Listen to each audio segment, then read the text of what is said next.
Dale like y suscríbete. El primer ministro de Israel, Benjamin Netanyahu, acusó este lunes a Irán de provocar una explosión en un barco israelí y prometió una respuesta contra los intereses iraníes en toda la región, horas después de ataques atribuidos al Estado hebreo en la vecina Siria. De su lado, Irán rechazó de manera firme las acusaciones por lo ocurrido en el MV Helios Rey, un barco israelí que transportaba vehículos y que se dirigía de la ciudad saudita de Dammam a Singapur cuando sufrió una explosión, la semana pasada, frente al Sultanato de Omán.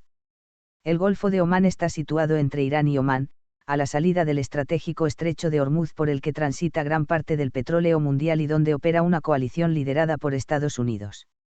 El sábado, el ministro de Defensa israelí, Benny Gantz, señaló que Irán podía ser el responsable de la explosión que sufrió el barco, confirmada por Driad Global, sociedad especializada en seguridad marítima. Según Israel, Irán intenta aumentar la presión en vistas a las próximas negociaciones con Estados Unidos sobre su programa nuclear. Pero el lunes, Benjamin Netanyahu fue más incisivo. Está claro que es un acto iraní. Y en cuanto a mi respuesta, ustedes conocen mi política. Irán es el mayor enemigo de Israel y estoy decidido a detenerlo y lo vamos a golpear en toda la región, dijo Netanyahu en una entrevista en la radio. Más importante aún, Irán no tendrá armas nucleares en absoluto, con acuerdo o sin acuerdo.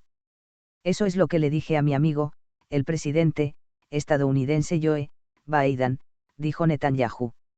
La respuesta iraní, a cargo de un portavoz del Ministerio de Relaciones Exteriores, fue inmediata: rechazamos de manera firme esta acusación porque la fuente de esta acusación es la menos creíble posible, lo que muestra la invalidez, declaró este lunes Ed Khatibzadeh. Irán siempre ha negado querer dotarse del arma nuclear. Desde el domingo el barco israelí se encuentra en Mina Rasid, en Dubái. El acceso al barco no era posible en este puerto de Emiratos Árabes Unidos, un estado del Golfo que normalizó sus relaciones con Israel en 2020. Irán había acusado a los servicios de inteligencia israelíes de estar detrás del asesinato del científico nuclear Mohsen Fakhrizadeh en noviembre en Teherán.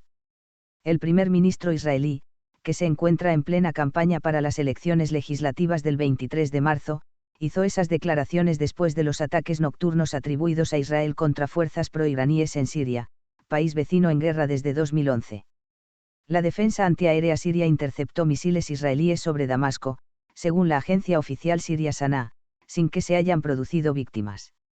Desde el inicio de la guerra en Siria, Israel ha llevado a cabo cientos de ataques contra posiciones del poder sirio y de sus aliados, Irán y el Hezbolá libanés, que ayudan militarmente a las fuerzas del presidente Bashar al-Assad.